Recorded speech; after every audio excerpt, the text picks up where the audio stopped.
Caleb, Julian's voice was low, almost a whisper, but it carried a weight that made my skin crawl. His hand lingered on my shoulder, too long, too close, and I could feel the warmth of his breath against my ear. What was happening? I froze, my body stiff under his touch.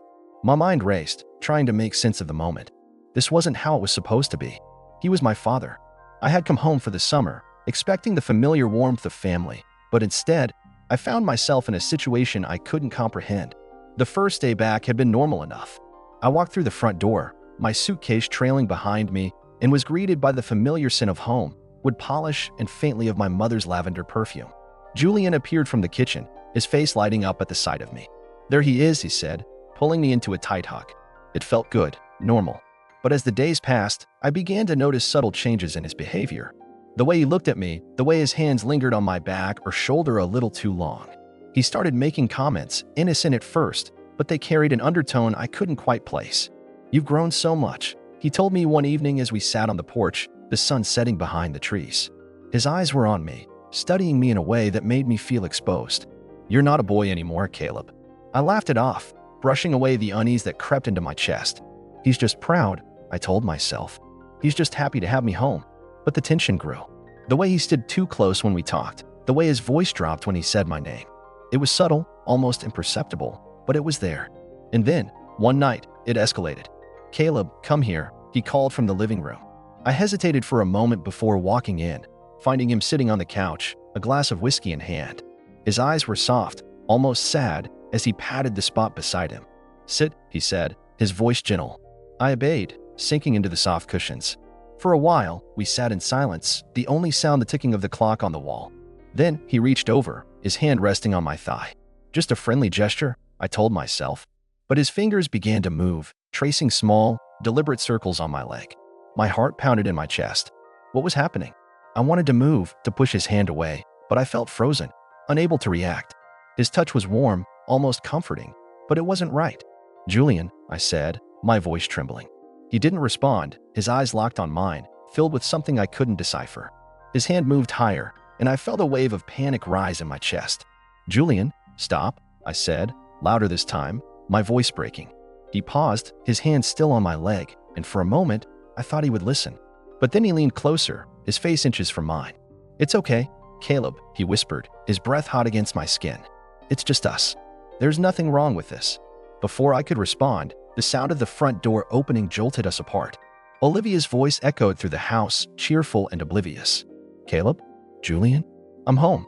Julian quickly pulled away, his expression shifting as if nothing had happened. He stood, smoothing his shirt, and walked to meet her. I remained on the couch, my heart still racing, my mind reeling. That night, I couldn't sleep. I lay in bed, staring at the ceiling, replaying the moment over and over in my head. Was I overreacting? I wondered. Maybe it was just a misunderstanding. But deep down, I knew it wasn't. There was something wrong, something that felt broken. The next morning, Julian found me in the kitchen, pouring myself a cup of coffee. He stood in the doorway, watching me for a moment before speaking. "Caleb," he began, his voice soft. "About last night." "I'm sorry." I crossed a line. I looked at him, searching his face for answers. He looked sincere, almost regretful, but there was something in his eyes that made me uneasy. "It was wrong," he continued. "I wasn't thinking. I missed you, Caleb. I missed having you here." I didn't know how to respond. Part of me wanted to believe him, to forgive him, and move on. But another part of me felt a deep, lingering unease. What if it happens again? I wondered. As the days passed, Julian kept his distance, at least physically. But the tension between us remained, unspoken but palpable. The summer dragged on, each day a battle between the familiarity of home and the discomfort that now lingered in the air. When it was finally time to leave for school, Julian stood at the door, his hands in his pockets. He looked at me, his expression a mix of sadness and something else I couldn't quite place. "Take care of yourself, Caleb," he said, his voice heavy with emotion. I nodded, unable to find the words to respond. As I walked away, I felt a strange mix of relief and sadness. I was leaving, but the weight of what had happened stayed with me, a shadow I couldn't shake. The car pulled away from the house, and I looked back at Julian, still standing in the doorway. For a moment, I thought I saw a flicker of regret in his eyes, but then I turned away, focusing on the road ahead. "Caleb," Julian's voice interrupted my thoughts. I looked at him, my heart pounding in my chest. His hand was on my shoulder again, his touch firm but gentle. We need to talk, he said, his voice calm but serious. I nodded, feeling a knot tighten in my stomach. What now? I wondered, my mind racing with possibilities. He led me to the study, the room quiet and dimly lit. He closed the door behind us, the sound echoing in the silence. Sit, he said, gesturing to the chair. I obeyed, sinking into the soft leather. He stood in front of me, his eyes locked on mine, filled with something I couldn't quite name. The air between us felt heavy, charged, and I shifted uncomfortably in the chair. My fingers gripped the armrests, knuckles whitening, as if they could anchor me to some semblance of sanity. Caleb, he began, his voice low and deliberate. I know yesterday was unexpected, but I need you to understand something. My throat tightened. Understand what? What could there possibly be to understand? I wanted to scream the words, but they stayed trapped, burning silently in my chest. We've always been close, he continued, pacing slowly in front of me. His footsteps were soft, almost hypnotic, closer than most fathers and sons. And that's something special, Caleb. Something rare. I swallowed hard, my mouth dry. Dad, I don't. He stopped pacing abruptly, turning to face me. His gaze was intense, almost pleading. Don't what? Don't feel it too? Don't want it too? I shook my head, panic rising in my chest. It's not like that. It's not supposed to be like that. He knelt in front of me, his hands resting on the arms of the chair, caging me in. His face was inches from mine, and I could smell the faint scent of his cologne, something familiar yet suddenly foreign. Why not? He whispered, his breath warm against my skin. Why can't it be like that? Why can't we be more than just father and son? My heart pounded so loudly I was sure he could hear it. I wanted to push him away, to bolt from the room, but my body refused to move. I felt frozen, trapped in this moment I didn't know how to escape. Dad, I managed to choke out, my voice trembling. This is wrong. You know it's wrong. He reached up, his hand brushing against my cheek, and I flinched. His touch was soft, almost tender, but it sent a shiver down my spine. Is it? He murmured, his thumb tracing the line of my jaw. Or is it just different? Just something we're afraid to admit we want. I closed my eyes, trying to block him out, but it only made the sensation of his touch more intense. No, this isn't happening. This can't be happening. Look at me, Caleb, he said, his voice firm now, commanding. Reluctantly, I opened my eyes, meeting his gaze. There was something in his eyes, something dark and consuming, that made my stomach twist. I'm not going to hurt you, he said, his voice softening again. I would never hurt you, but I need you to stop fighting this. I need you to let me in. My chest tightened, and I shook my head again, more forcefully this time. I can't, I whispered. I can't do this. His hand stilled on my face. And for a moment, he just looked at me, his expression unreadable. Then, slowly, he leaned in, his lips brushing against my forehead in a kiss that was far too intimate, far too familiar. You will, he murmured against my skin. In time, you will. I squeezed my eyes shut again, my breath coming in short, shallow gasps. No, no, no. This isn't real. This isn't happening. But it was. It was happening, and I didn't know how to stop it. He pulled back, standing up and offering me his hand. Come on, he said, his tone casual now, as if nothing had happened. Let's go get some lunch. I stared at his hand, feeling sick to my stomach. I'm not hungry, I muttered, pushing myself out of the chair and stepping around him. He didn't try to stop me as I left the study, his hand dropping back to his side. I didn't look back, didn't dare to. I just kept walking, my legs carrying me away from him, away from the suffocating weight of that room. I ended up in the kitchen, leaning against the counter and trying to steady my breathing. My mind was a chaotic mess of thoughts and emotions, none of which I could make sense of. The sound of the front door opening snapped me out of my thoughts, and I straightened up, my heart racing again. Mom. It has to be Mom. Hello. Her cheerful voice called out, echoing through the house. Thank God. And here, I called back, my voice steadier than I felt. A moment later, she appeared in the kitchen doorway, a smile on her face and a grocery bag in her arms. There you are, she said, setting the bag down on the counter. I was wondering where you'd gotten off to. I forced a smile, my hands gripping the edge of the counter behind me. Just taking a break, I said, my voice a little too high-pitched. She frowned, tilting her head to the side. Are you okay? You look pale. I'm fine, I said quickly, perhaps too quickly. Just tired, I guess. She studied me for a moment, her eyes narrowing slightly, but then she shrugged and turned back to the groceries. Well, don't overdo it, she said, her cheerful tone returning. You're supposed to be relaxing this summer, remember? I nodded, my hands tightening on the counter. Right. Relaxing. Sure. Where's your father? She asked, pulling a carton of milk out of the bag and placing it in the fridge. My stomach churned at the mention of him. He's in the study, I think, I said, my voice sounding far away, even to me. Oh, good, she said, oblivious to my discomfort. I'll go let him know lunch is almost ready. She disappeared down the hall, her humming filling the house with a sense of normalcy that felt like a cruel joke. I sank back against the counter, letting out a shaky breath. Normal. Everything is normal. Just keep pretending. But as I stood there, listening to the sound of her cheerful voice mingling with his deeper one, I couldn't shake the feeling that nothing would ever be normal again. Caleb, his voice called from the hallway, snapping me out of my thoughts. Come help your mother with the table. I swallowed hard, pushing myself away from the counter. Coming, I called back, my voice barely above a whisper. As I walked toward the dining room, I could feel his eyes on me, watching me, waiting. And I knew, with a sinking certainty, that this wasn't over. Not even close. Caleb, he said again, his voice low, almost a whisper, as I passed him in the hallway. I stopped, my heart pounding, but I didn't look at him. I couldn't. We're not done, he murmured, his breath brushing against my ear. Not by a long shot. I stiffened, my hands clenching into fists at my sides, but I didn't respond. I just kept walking, forcing one foot in front of the other, until I reached the dining room. What's taking you so long? Mom asked, setting a plate of sandwiches down on the table. Sorry, I muttered, pulling out a chair and sinking into it. Just lost in thought, I guess. She smiled, patting my shoulder. Well, snap out of it. Lunch is ready. I nodded, forcing a smile of my own, but inside, I was screaming. How do I snap out of this? How do I make it stop? Caleb, he said again, his voice carrying from the hallway, low and full of promise. I looked up, meeting his gaze as he entered the room. His eyes locked onto mine, and in that moment, I knew there was no escape. Not from him. Not from this. Let's eat, he said, his voice calm, as if nothing had happened, as if everything was perfectly fine. But I knew better. And as I picked up my sandwich, my hands trembling, I couldn't shake the feeling that this was just the beginning. Caleb, he said one more time, his voice soft, almost tender. Are you ready? I looked at him, my stomach twisting, and nodded. Ready, I whispered. The air in the kitchen was thick with unspoken tension as we ate our lunch in silence. Every bite of the sandwich tasted like ash in my mouth, my throat tight with the weight of what had just happened in the study.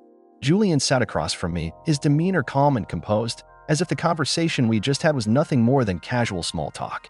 I kept my eyes down, focusing on the plate in front of me, but I could feel his gaze on me, heavy and unrelenting. Caleb, Julian said suddenly, his voice breaking the silence like a knife. I flinched, my fork clattering against the plate. You're pale. Are you feeling all right? I forced myself to look up at him, meeting his eyes for the first time since we'd sat down. His expression was soft, almost concerned, but there was something else there too, something I couldn't quite place. I'm fine, I muttered, my voice barely above a whisper. Just tired. He nodded slowly, as if he didn't quite believe me, but didn't push it. Instead, he reached across the table, his hand brushing against mine. I froze, my breath catching in my throat as his fingers lingered for a moment too long before he pulled away. You know you can talk to me about anything, right? He said, his voice low and intimate. Anything at all. I nodded dumbly, my mind racing. Anything? I wanted to scream. How can you say that after what just happened? But I couldn't find the words. Instead, I just nodded again, my throat too tight to speak. Good, Julian said, his lips curving into a small smile. I'm glad we understand each other. The rest of the meal passed in a blur, the conversation stilted and awkward. Olivia returned home shortly after, her cheerful voice filling the house as she bustled into the kitchen. Boys, she said, setting a bag of groceries on the counter. How was lunch? Fine, Julian said smoothly, standing up to help her with the groceries. Caleb was just telling me about his classes. I stared at him, my heart pounding. What is he doing? I thought, panic rising in my chest. But Olivia didn't seem to notice anything amiss. She smiled at me, her eyes warm. That's great, sweetheart. I'm so proud of you. Thanks, Mom. I managed to choke out, forcing a smile. But inside, I was screaming. The weight of everything that had happened, everything Julian had said and done, was crushing me, and I didn't know how much longer I could keep it together.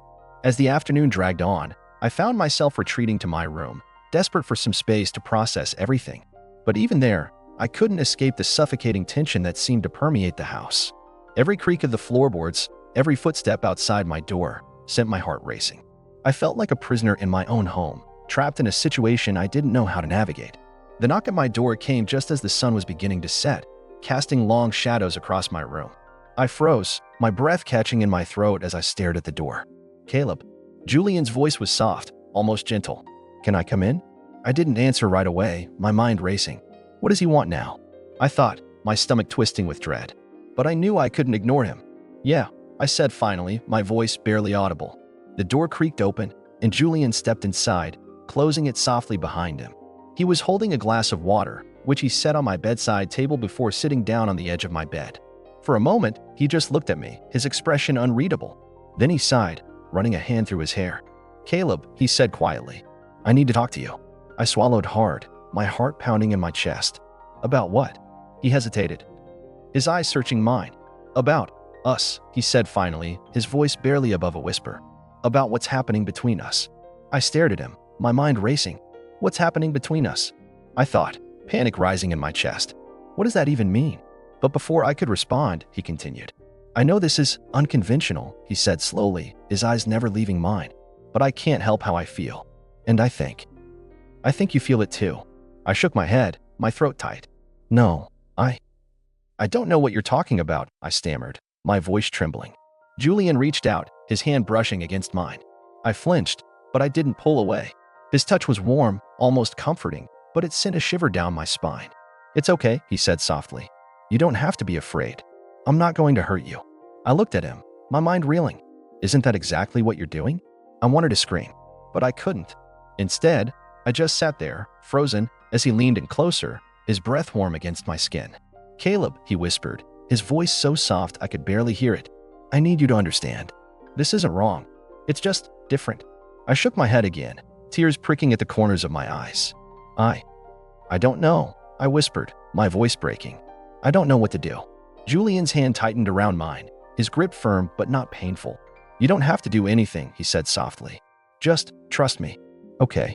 I looked at him, my heart pounding in my chest. Trust him? How could I trust him after everything that had happened? But at the same time, I couldn't deny the part of me that wanted to, the part of me that was drawn to him, despite everything. Okay, I whispered finally, my voice barely audible. Julian smiled, his eyes softening. Good, he said softly. That's all I need. He leaned in then, his lips brushing against my forehead in a gesture that was almost paternal, but felt anything but. I closed my eyes, a wave of emotion crashing over me as his hand tightened around mine. We'll figure this out, he whispered, his voice barely audible. Together. I nodded, my throat tight. But inside, I was screaming. Figure this out? I thought, panic rising in my chest. How can we possibly figure this out? But before I could say anything, Julian pulled away, his hand slipping from mine.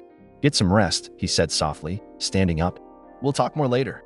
I nodded again, my mind racing as he turned and walked out of the room, closing the door softly behind him. For a long time, I just sat there, staring at the door, my heart pounding in my chest. What just happened? I thought, my mind reeling. What the hell just happened? But deep down, I knew. I knew exactly what had happened. And I knew, with a sinking feeling in my stomach, that this was only the beginning. I sat there for what felt like hours, my mind spinning in circles. The walls of my room seemed to close in on me, the air thick with the weight of everything that had just happened. My father's words, "We'll figure this out," echoed in my head like a broken record, each repetition sending a fresh wave of unease through me. I didn't want to figure it out. I didn't even know what it was. All I knew was that something had shifted between us, something I couldn't name but couldn't ignore either. The sound of Olivia's voice downstairs broke through my thoughts. Her cheerful tone carried up the stairs, grounding me for a moment. She was here. She was real. She was normal. I clung to that thought, desperate for something, anything, to anchor me. But even as I listened to her hum softly in the kitchen, I couldn't shake the feeling that I was trapped in a dream, or maybe a nightmare. I stood, my legs shaky, and crossed the room to my desk. My fingers brushed against the edge of it, steadying myself. The faint scent of Julian's cologne lingered in the air, a reminder of how close he'd been. My stomach churned. I wanted to open the window, to let the cool night air wash it away, but I was frozen in place. A knock at the door made me jump. My heart leapt into my throat, and I turned slowly, half expecting Julian to be standing there again. But it was Olivia. Her bright smile filled the doorway, and she held a plate of cookies in her hands. "Hey, sweetie," she said, stepping inside.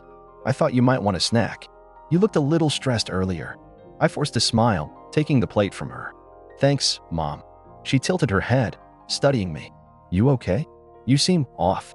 I swallowed hard, my fingers tightening around the plate. "Just tired, I guess. College was a lot." She nodded, but I could tell she wasn't fully convinced. Well, don't push yourself too hard. You're home now. This is your time to relax. Relax. The word felt like a cruel joke. How could I relax when every second in this house felt like walking on a tightrope? I set the plate down on the desk, my appetite gone. I'll try, I said, my voice barely above a whisper. She reached out, brushing a strand of hair from my face. Her touch was warm, comforting. It was nothing like Julian's. You know you can talk to me, right? About anything. I nodded, but the words caught in my throat. How could I tell her? How could I even begin to explain what was happening between me and her husband, my father? The thought alone made me feel sick. I know, I managed to say. Thanks, Mom. She smiled, patting my shoulder. All right, well, I'll let you get some rest. Good night, Caleb. Good night, I replied, watching her leave. As soon as the door clicked shut, I sank back into my chair, feeling the weight of her concern pressing down on me. The night wore on, but sleep didn't come. Every time I closed my eyes, I saw Julian's face, heard his voice, felt his hand on mine. I tossed and turned, my sheets tangling around me, until I finally gave up and got out of bed.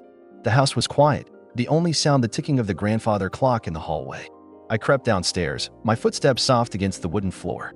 Maybe some water would help. Maybe it would clear my head. The kitchen was dark, but the moonlight streaming through the window illuminated enough for me to find a glass.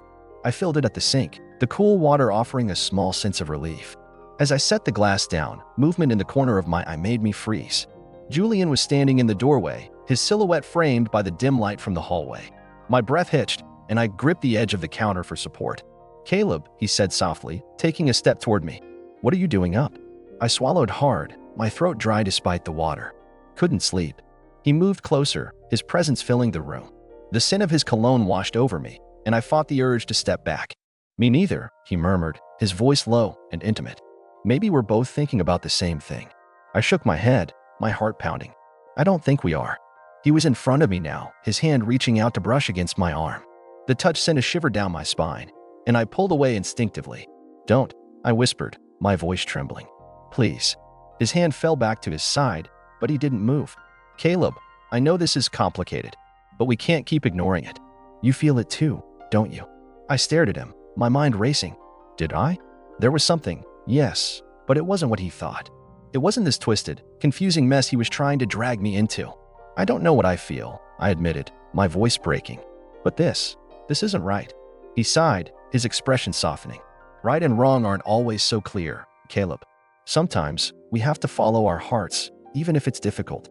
I shook my head again, tears pricking at the corners of my eyes. No, this isn't about my heart. This is about you.